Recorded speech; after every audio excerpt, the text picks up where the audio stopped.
Right, part 3 then. So in this bit we're just going to add some custom controls or custom attributes to control the wheels and the handlebar. So pretty straightforward this, but there are some interesting concepts, so some fundamental concepts that you'll need to pick up. So the first thing I want to do is just create myself a custom attribute on my control object. So I'll select my control and just go edit, add attribute, and I'll call this turn. Call it whatever you like, but this is going to control the turn of the handlebars and the front wheels. So the minimum value I want to be -20 and the maximum 20, and I'll have the default as 0.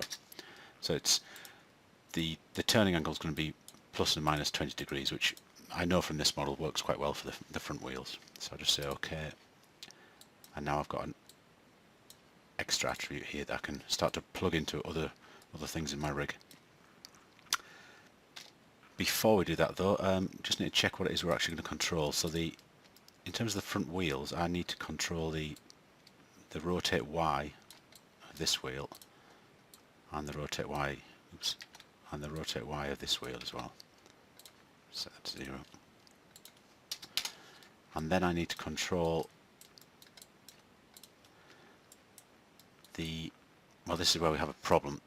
At the moment this handlebar is aligned with world space, so if I try to rotate in the Y-axis as you might want to, it's not actually rotating correctly. I don't know if you can see on your screens, but it's coming off away from the sort of the body of the bike. I need to rotate more along this axis. So this is quite a common problem that you'll come across when you're rigging. Oops, let's delete that. And that's realigning objects, or realigning their local axes. Now remember, we need to keep these at 0. We need to keep our basic attributes at 0. So we need to introduce some sort of offset just to allow us to rotate this in the correct axis. And to do that, it's quite straightforward. What we're going to do is we'll go to the handlebar object and just type group.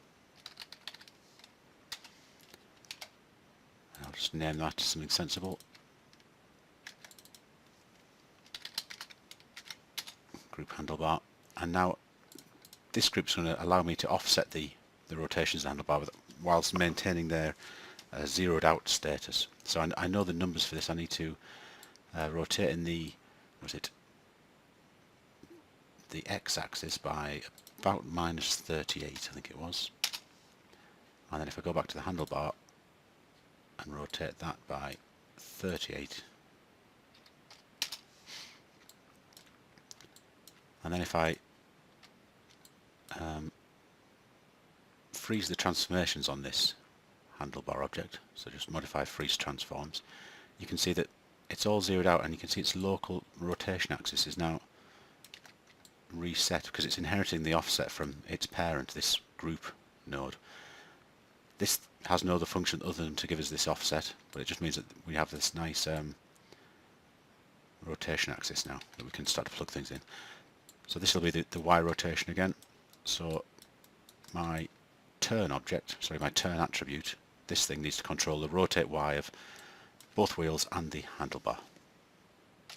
So there are a few different ways we could connect these up, but I'll just show you maybe not the simplest way, but it's certainly the most direct method. It's just setting up a linear relationship between the objects, and it's going to be a direct connection from this attribute to the rotate Y's of our objects.